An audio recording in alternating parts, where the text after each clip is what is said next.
किसान भाइयों नमस्कार। जैसा आज हमने वादा किया था कि हम प्याज की नर्सरी पे बात करेंगे और मैंने ग्रुप में मैसेज डाला था कि जिनको इस बारे में सवाल पूछना हो तो अपने सवाल पूछ सकते हैं। तो जागीरदार जी हमारे साथ हैं, उन्होंने सवाल भी पूछा और आ भी गए। किसी काम से आए थे यहाँ संस्था में, तो उन्होंने याद भी दिला दिया कि आज इस पे बात करनी थी। तो हमने सोचा कि सर के साथ ही एक छोटा सा वीडियो बना लेते हैं। तो मैं पहले जो इसकी हमारे हिसाब से जो शेड्यूल होना चाहिए, जो चीज़ों का ध्यान रखना चाहिए, उनके बारे में बता देता हूँ। फिर सर के सवाल उसमें ले लेंगे और उनकी क्वेरीज जो भी हैं उसको अपन सॉल्व करेंगे। इनके माध्यम से जो ग्रुप में मैसेज भी आए होंगे तो अपन उनके भी जवाब देने की कोशिश करेंगे।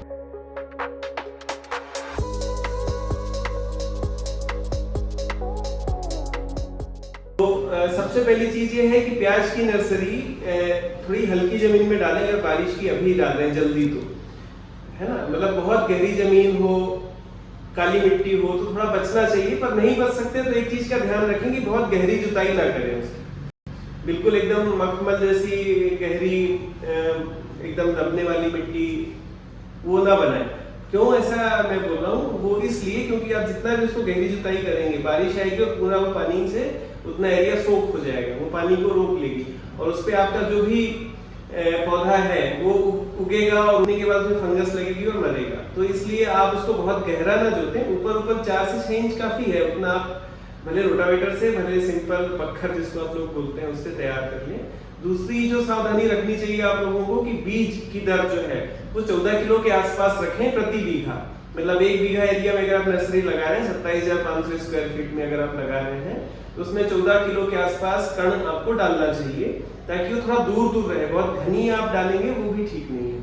घनी में 2-3 समस्याएं आती है। तो फंगस का अगर कहीं प्रकोप हुआ तो सब में फैल जाता है। दूसरा, धुंधल वगैरह गिरती है तो पौधे लटकते हैं और एक दूसरे के ऊपर पत्तियां चिपक जाती हैं, फिर उसमें वो बीमारी फैलती है। मतलब एक तरह से बीमारी नहीं कहना चाहिए, सड़न फैलती है और फिर वो बहुत सारा एरिया आपका खराब कर देता है। तीसरा, इसमें अगर आपने घना बीज बोया है तो आपके जो रोप का हाइट है वो ज्यादा हो जाएगी और नीचे उसकी जो मोटाई है वो कम रह जाती है। तो ऐसा रोप खेत में बहुत ज्यादा मरता है। इसमें जलेबी वाली समस्या ज्यादा आती है, इसकी चाल कमजोर रहती है और देर से बनता है, मेहनत ज्यादा लग जाती है। इसलिए आप थोड़ा दूर दूर बोएं और आपका टारगेट होना चाहिए कि नीचे जो कण है उसकी गोलाई बन जाए, छोटा सा प्याज दिखने लग जाए, बिल्कुल बारीक सा उसका शेप दिखने लग जाए। अगर आपका कण ऐसा तैयार हो गया तो उसके सक्सेस के रेट बहुत अच्छे रहेंगे। और चौथी बात यह है कि बहुत ज्यादा न्यूट्रिशन डाल के आप रोप तैयार ना करें। न्यूट्रिशन तो डालें ही नहीं, मेरा कहना ये रहेगा। आपको गोबर खाद डालना है तो 200 किलो 300 किलो पर्याप्त है। गोबर आप डाल दीजिए, बहुत ज्यादा 1-8 ट्रॉली बीघे की डाल के आप तैयार ना करें। इफको ना डालें, मतलब 12-32-16 ना डालें, डीएपी ना डालें, है ना। जमीन में जितना न्यूट्रिशन है आपने जो पुरानी फसल में डाला होगा उसको लेने दें पौधे को। इस तरीके से पौधा ज्यादा मजबूत बनेगा, बजाय इसके कि हम उसको तरह तरह के सॉल्युबल देके, तरह तरह के कॉम्प्लेक्स फर्टिलाइजर देके इनरिच करें तो वो एक जो रोप तैयार होता है वो कमजोर निकलता है बाद में। दिखने में बहुत अच्छा रहेगा, धान जैसा एकदम हरा भरा, लेकिन जब अपन खेत में ट्रांसप्लांट करते हैं तो समस्याएं ज्यादा देखने को मिलती है, बजाय इसके कि हमने उसको थोड़ा सा गरीबी में पाला। इस तरीके से समझिए उसको।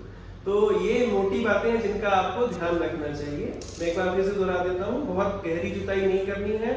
गहरी जमीन में लगाने से बचें। अगर वहां लगाना है तो हल्की जुताई करें, बहुत ज्यादा न्यूट्रिशन देके ना उसको बड़ा करें और बहुत पास ना हुए, ये ध्यान रखना है आपको।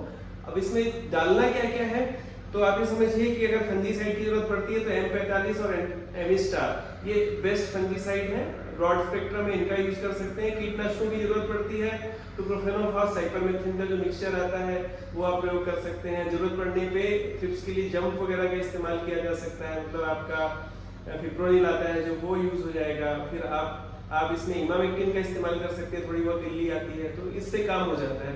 माइक्रोन्यूट्रिएंट का इस्तेमाल करें स्प्रे में, 05234 13045 का आप प्रयोग कर सकते हैं स्प्रे में न्यूट्रिशन देने के लिए। संतुलित मात्रा में सीमित देना है अपने को। तो इतना करने से, और हाँ, मित्र सूक्ष्मजीव जरूर डालें। आप खेत की तैयारी करते हैं तब भी डाल सकते हैं, बोने के तुरंत बाद पहले पानी में आप डाल सकते हैं, 15 दिन 20 दिन बाद आप रिपीट कर सकते हैं। तो मित्र सूक्ष्मजीवों के संरक्षण में जो रोग तैयार होता है उसका हमने देखा है, सर ने भी कई साल लगाया, सर भी अपने अनुभव बताएंगे, उसका परफॉर्मेंस बेटर रहता है। उसमें दवाइयाँ कम लगती हैं और फर्टिलाइजर का अच्छा उपयोग कर पाता है। जो भी आप उसमें फर्टिलाइजर डालेंगे वो अच्छी तरीके से पौधा उठाता है जब अपन खेत में उसको लगाते हैं। इस तरीके से तैयार किया हुआ रोप लगभग मान के चलिए कि 2 किलो जो आपका कण है वो प्रति 1 बीघा भर देता है और काफी अच्छे से भर देता है, बच भी जाता है।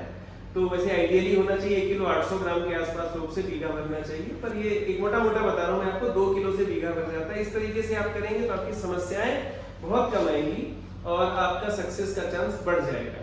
तो ये मैंने मेरी बात रख दी। अब सर से सवाल लेते हैं, फिर ग्रुप में जो सवाल आए थे उन पे भी बात करेंगे। सर मेरे को बताइए कि जैसे कण अपने डाल दिया है और पहला पानी जो छोड़ रहे हैं, हाँ। तो उसमें वेक्टर कौन से यूज करना चाहिए? तो बैक्टीरिया सर अपने चारों इस्तेमाल कर सकते हैं, मैं उनकी विस्तार में नहीं जाऊंगा, पर जो करना चाहता है तो मुझको पर्सनली व्हाट्सएप कर सकता है। हम विस्तार में क्यों नहीं जाना चाहते, फिर वो प्रमोशनल वीडियो हो जाएगा। अभी हम मोटी बात कर रहे हैं, हमारा डालें या किसी का भी डालें, आप मित्र सूक्ष्म डालें। अगर आप हमारे डालना चाहते हो तो आप हमको पर्सनली कांटेक्ट कर सकते हैं, मेरा व्हाट्सएप नंबर है, मैं बता दूंगा मेरे कौन से डालने चाहिए। पर आपको डालने जरूर चाहिए, भले किसी भी अच्छी कंपनी का ले लें जिसने अच्छे तरीके से बनाया है, आप उसका प्रयोग कर सकते हैं। लेकिन जैसे नाइट्रोजन वाला बैक्टीरिया है, फास्फोरस वाला बैक्टीरिया, पोटाश वाला बैक्टीरिया, जिंक वाले बैक्टीरिया, ये कॉमन बैक्टीरिया, इनका प्रयोग आपको करना चाहिए। और अगर आप बायो कंट्रोल एजेंट डालना चाहते हैं तो सुडोमोनास भी डाल सकते हैं, ट्राइकोडर्मा भी डाल सकते हैं, तो आप ये इस्तेमाल कर सकते हैं। इसमें सर एक समस्या आती है कण डालने में, पहला पानी छोड़ दिया, दूसरा पानी छोड़ दिया, तीसरा पानी का लोगों का तर्क है कि तीसरा पानी लेट छोड़ना चाहिए। वो अक्सर तीसरे पानी में रोग जलने लग जाता है, तो क्या वो सही है? क्या तीसरा पानी लेट छोड़ना चाहिए या और कोई फंगस का कारण रहता है? सर इसमें डैम्पिंग ऑफ आती है, फाइटोप्थोरा का इन्फेक्शन होता है, पुरानी फसल का अवशेष जैसे है, उससे जो फंगस फैलती है उससे होता है। बट पानी का जो गणित है वो जमीन के हिसाब से बदलता है। भारी जमीन में 1 या 2 पानी भी बहुत है, रोकती है, और जो हल्की जमीन है उसमें अगर आप 2 दिन पानी नहीं डालो, 4 दिन भी पानी डालो, जैसे पितृपक्ष आने वाला है, तेज गर्मी पड़ेगी तो वो सूख ही जाएगा। तो अपने को उसमें तो रेगुलर चलाना पड़ता है, भले 2 घंटा, आधा घंटा, जितना भी आपकी जमीन के हिसाब से तय करना है। तो ऐसा कोई थंब रूल नहीं है, लेकिन जो फंगस आती है उसका पानी से रिलेशन सिर्फ इतना है कि जो वाटर मोल्ड्स होते हैं वो पानी की उपस्थिति में तेजी से फैलते हैं, ये बात बिल्कुल सही है। लेकिन आप उसके लिए फंजीसाइड डालने बजाय पानी रोकने के, पानी जितना पौधे को चाहिए उतना ही देना है, ना तो कम देना है ना ज्यादा देना है, ये ध्यान रखना है अपने को। बीमारी उससे प्रभावित उतनी नहीं होती जितनी कि आप उसमें कोई फफूंदनाशी या मित्र सूक्ष्मजीव का प्रयोग करेंगे, वो ज्यादा अच्छा रिजल्ट देंगे, बजाय आप पानी रोकें या फिर यूरिया की मात्रा तेज करें। जनरली लोग यूरिया भी डालते हैं, बीमारी आए उससे भी थोड़ा कंट्रोल होता है, लेकिन उसके बाद जो आपका कण तैयार होगा ना उसमें बीमारियां ज्यादा आएंगी। अनावश्यक नाइट्रोजन है ना, मैं यूरिया के खिलाफ नहीं बात कर रहा हूँ, यूरिया जितना जरूरी है उतना, पर कण को जरूरी नहीं है। कण में आप तो एजिटोबैक्टर डालेंगे, जैसे हमारा बड़ा मित्र आता है वो डालेंगे, तो उसमें नाइट्रोजन जितना चाहिए वो उसको सफिशिएंटली अवेलेबल करा देते हैं। बाकी आप स्प्रे में जैसे 13-045 का स्प्रे करते हैं तो उससे भी मिल जाता है, 13% नाइट्रोजन उसमें है, कम मात्रा में। फ्लड पानी जो देते हैं उससे कोई नुकसान तो नहीं दे सकते हैं सर। आप स्प्रिंकलर से भी रोग तैयार करते हैं लोग, फ्लड से भी करते हैं, कई सारे लोग ड्रिप से भी कर लेते हैं, और आजकल डायरेक्ट सीडिंग का भी चलन है, थोड़ा घना बो देते हैं फिर उसमें से निकाल लेते हैं, वो भी एक तरीका है। फ्लड से कोई दिक्कत नहीं। एक समस्या और आती है इसमें, जब रोप 1.5 महीने के करीब हो जाता है, हाँ, तो गांठ तो नीचे बन जाती है, हाँ, लेकिन वो पोची रह जाती है। पोची वही फंगस है सर। वो जनरली स्प्रिंकलर में समस्या आ सकती है अगर फंगस आ गई आपकी, मान लीजिए आपका रोप है, ऊपर से उसकी नखे सूखना है, जिसको आप लोग बोलते हैं पीला पड़ता है ना, तो अगर वो समस्या, अगर अपन ने स्प्रिंकलर तब भी चालू रखे हैं तो वो फंगस अंदर गोसे में चली जाती है और वहां उसको फिर वो जो अंदर पैक्ड एरिया है वहां पर इन्फेक्ट करती है किसी तरीके से, तो फिर अंदर वो गल जाता है, पोचा हो जाता है। ये भी वाटर मोल्ड के कारण होता है। तो ये ध्यान रखें कि अगर अपना ऊपर से रोप जल रहा है तो स्प्रिंकलर का प्रयोग ना करें, फिर आप फ्लड इरिगेशन पे ज्यादा ध्यान दें और प्रॉपर फंजीसाइड का, माइक्रोन्यूट्रिएंट का इस्तेमाल जरूर करें, क्योंकि पौधे की लड़ाई पौधा ही लड़ेगा, आप नहीं लड़ सकते। आप उसको सपोर्ट कर सकते हो, सपोर्ट भी कैसे कर सकते हो, इसका खाना पीना मजबूत रखो, जमीन को मजबूत रखो, आपके पौधे को मजबूत रखो, तो आपको अच्छी पैदावार मिल जाएगी वो बीमारियों से लड़ने का। नहीं तो जो टेम्परेचर बढ़ रहा है, ग्लोबल वार्मिंग, ये मौसम बेतरतीब हो रहा है, कभी भी बारिश हो रही है, अभी होगी, ढेर सारे मावठे आप देखेंगे आने वाले टाइम पे, तो उससे लड़ने के लिए जरूरी है कि पौधा मजबूत रहे, और मजबूत पौधे के लिए मजबूत जमीन भी चाहिए। उसमें आपकी मदद करने के लिए आप जैसे फर्टिलाइजर तो डालते ही है, 12-32-16 डालते हैं, पोटाश भी डालते हैं। कमी क्या है कि ये माइक्रोन्यूट्रिएंट की बैलेंस माइक्रोन्यूट्रिएंट आपको डालना चाहिए, iron, zinc, magnesium, manganese, boron, sulphur, ये सब जाना चाहिए प्रॉपर मात्रा में। और इसके साथ में अपने मित्र सूक्ष्मजीव आप उनका भी प्रयोग करें समय समय पे अपनी फसल में, तो ये मिलके जो न्यूट्रिशन आपने डाला उसको एक्टिवेट करते हैं, उसको एक्टिव फॉर्म में बनाए रखते हैं, पौधा उसको ले ले, पौधों की जड़ें अच्छी रहें, वहाँ बीमारी वालों को जगह ना मिले, अपने मित्र वाले रहें। तो ये स्ट्रेटजी अगर आप अपनाते हैं तो आपको अच्छा प्रोडक्शन कम समस्या में मिल जाएगा। इसमें रूप में खरपतवार नाशक कोई नुकसान तो नहीं करती है? करते तो हैं, पर अब मजबूरी है तो वो डालना पड़ेंगे आपको। पर आप यही है कि सही समय पे डालें। इतना कर सकते हैं कि जब अपना चारा छोटा है तभी आप प्रयोग कर लें, क्योंकि बड़ा हो जाएगा तो फिर आपको मात्रा बढ़ानी पड़ती है। दूसरी बात यह है कि बादल के समय में ना डालें, उसको खुले मौसम में डालें। और तीसरा ये है कि अपने मित्र बैक्टीरिया जो है इसको ब्रेक डाउन करते हैं, तो फसल में जो बाद में साइड इफेक्ट आना है उसको आप इनके प्रयोग से कम कर सकते हैं। पर मजबूरी है तो डालना चाहिए, पर अगर प्रेफरेंस है अपने पास निदाई का तो वो बेटर रहेगा हमेशा। कुछ लोग घर का कण तैयार करते हैं, अच्छे प्याज निकाल के तैयार करते हैं, और कुछ लोग मार्केट से लेके आते हैं बीज। तो क्या इसमें दोनों में कोई फर्क पड़ता है? फर्क तो पड़ता है सर। मान लीजिए कोई अच्छी कंपनी में, सारी कंपनी का तो नहीं बोल सकता, पर कोई अच्छी कंपनी अगर उसने प्रॉपर तरीके से उसको पैदा किया है, बीमारियों से बचा के रखा है, तो बेशक उसका जर्मिनेशन भी अच्छा आएगा, परफॉर्मेंस भी अच्छा आएगा। अगर आप अपने खेत में भी यही ध्यान रख सकते हैं तो आपका भी अच्छा आएगा, कोई उसमें जादू नहीं है। पर यह है कि बो दिया था और निकाल दिया है और कैसे भी फंगस आ रही थी, कुछ भी आ रहा था, पर कण भर के रख दिया है, तो उसमें दिक्कत तो आएगी फिर। मतलब ये कि घर का तैयार कर सकते हैं, इसमें कोई गलत नहीं है, कर सकते। अच्छा, कण को ट्रीट वगैरह कुछ करना चाहिए? जनरली ट्रीटेड आता है। नहीं, जैसे घर का रहता है तो कोई ट्रीट नहीं? हाँ, पर जनरली प्याज का जर्मिनेशन बहुत अच्छा आता है। आप कण ट्रीट करने की बजाय सॉइल ट्रीट करने की कोशिश करें, मतलब उसमें मित्र सूक्ष्मजीव डालें तो ज़्यादा अच्छा है। बाकी आप कण ट्रीट करना चाहें तो कर सकते हैं, एमिस्टार से कर सकते हैं, मतलब एडॉक्सीस्ट्रोबिन से कर सकते हैं, आप उसमें मैंकोजेब का इस्तेमाल भी कर सकते हैं। ये सेफ है जो हमने देखा है, तो ढेर सारी चीज़ें हैं ट्रीट करने के लिए, पर आप इनसे कर सकते हैं। और कीड़े वीड़े की समस्या हो तो बहुत सिंपल सा उपचार है देसी, वो बहुत कारगर है। कई बार प्याज में सबसे बड़ी समस्या क्या आती है कि चींटियां उठा के ले जाती हैं कई बार उसको। जैसे अपन ने बो दिया और पानी देने में लेट हो गए, तो रात भर में चींटियां उसको इकट्ठा कर देती हैं, सारी जगह का बीन बीन की एक जगह कर लेती है अपने खाने के लिए। तो उससे बचने का सबसे अच्छा आसान उपाय है कि आप हल्दी उसमें यूज़ कर लो, हल्दी का पाउडर उसमें बुरक दो, तो फिर वो चींटियां उसको उठा के नहीं ले जाती। बहुत सस्ता उपाय है, तो इसका इफेक्टिव भी हमने करवा के देखा कुछ लोगों को। किसी के साथ ने उसको बताया, शायद प्रवीण जी ने बताया था, प्रवीण नरोलिया जी ने बताया था, तो वो एक आध लोगों को बोला बहुत इफेक्टिव है। पर जनरली लोग इंसेक्टिसाइड से कर लेते हैं तो उसकी जरूरत ही नहीं है। इंसेक्टिसाइड अगर आप डाल रहे हैं तो पर जितना आप बचेंगे, मतलब बीज में जितना आप केमिकल फंजीसाइड, केमिकल इंसेक्टिसाइड से बचेंगे उतना फायदा है। मैंने सेफ वाले दो नाम आपको बता दिए, वो उसके साइड इफेक्ट बहुत ही कम है, जो हमारी नज़र में अभी तक कोई इसका साइड इफेक्ट नहीं आया। मतलब उगने में जैसे कई बार होता है बो दिया, जर्मिनेशन कम आ रहा है, तो उसमें भी समस्या नहीं है। और जो बीमारी अगर है तो बहुत अच्छे से कंट्रोल कर लेते हैं। पर यह है कि पौधा को मजबूत तो करना पड़ेगा, मतलब सिर्फ उससे नहीं होगा कि ट्रीट अच्छा कर दिया आपने, न्यूट्रिशन का तो है।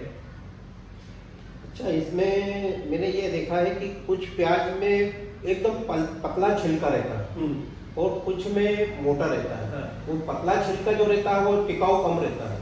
इसमें मोटा छिलका और पतले छिलके में भी कुछ फर्क पड़ता है क्या? कि जैसे आपके पास ये है, इसको कैसा बोलेंगे, पतला की मोटा? हाँ, ये मोटा है छिलका। मोटा मतलब इसकी मोटाई? हाँ, ये मतलब छिलका जो एकदम कड़क टाइप में दिखता है। अच्छा, इसकी बात करें एकदम चिकना रहता है, जैसे ये सेम वेराइटी। हाँ, तो ये खराब होने के चांसेस ज्यादा रहते हैं। हाँ, ये खराब होने के चांस नहीं सर, इसमें फंगस का इन्फेक्शन है। ये इन्फेक्शन है, काली वाली फंगस। काली वाली फंगस लग जाती है। इसको अपन ये बोलते हैं एस्परजिलस नाइगर, इसका नाम एस्परजिलस बेसिकली। एस्परजिलस का इन्फेक्शन बहुत कॉमन है इसमें प्याज में, और उसके कारण से बदरंग होता है। एक ही खेत के प्याज हैं दोनों। इससे बचने के लिए भी कोई तरीका है? इसके बचने का तरीका वही है, मैंने आपको जो मोटा मोटा बताया ना, कि पौधे को मजबूत रखें, जमीन को मजबूत रखें, उसके लिए आपको मित्र सूक्ष्मजीव और माइक्रोन्यूट्रिएंट्स का इस्तेमाल करना है। तो ये चीजें अपने आप कम हो जाएंगी। आपको मैंने ये जो प्याज आप लोग देख रहे होंगे, ये आपको बता दूं कि नर्सरी जहाँ लगाते हैं ना, अपन नर्सरी उखाड़ते हैं, दूसरी जगह लगाते हैं, तो नर्सरी उखाड़ने के बाद नर्सरी की जगह में वही रोप फिर से लगाए, है ना। ये रंगवासा का ही प्याज है, ऋषि भैया का, ऋषि पाटीदार जी, उनके अगर प्याज है। और देखिए साइज देखिए इसकी, और वेट आप हाथ में लेके आप देख ही सकते हैं। कलर अभी तक मतलब ये फरवरी का निकला हुआ प्याज है अभी तक, ये रखा हुआ है। कलर भी अच्छा है, वेट भी अच्छा है इसका, तो कुछ खास नहीं है, मैंने जो बताया वही किया है। और नर्सरी की जगह पे जनरली प्याज पैदा करने में पसीने आ जाते हैं, कितना ही फंगिसाइड डालो नहीं पैदा होती, क्योंकि एक तो वहाँ न्यूट्रिशन खींच लेती है वो, दूसरा वहाँ बीमारी इतनी सारी हो जाती है कि वहाँ पौधे मरते हैं। फिर पौधा आप लगा दो तो हाइट ग्रोथ नहीं पकड़ेंगे, साइज नहीं बनेगा, सब आता है। पर इसका वीडियो भी है, आप देखेंगे फरवरी के, शायद फरवरी मार्च में डाला था मैंने यूट्यूब में, तो वो वीडियो में भी आप देख सकते हैं कि फसल कैसी है और प्रोड्यूस आपके सामने है। और आइडिया वही है जिसकी बात हम अभी इस वीडियो में कर रहे हैं, पूरा प्रोसीजर यही है। बढ़िया से देखिए, ग्रुप में किसी ने कुछ अलग सवाल पूछा हो तो उस पर फिर अपन बात करते हैं। आपका फोन देखिए ना सर, उस पर अपने प्रकृति अनुकूल वाले में किसी ने कुछ सवाल पूछा होगा।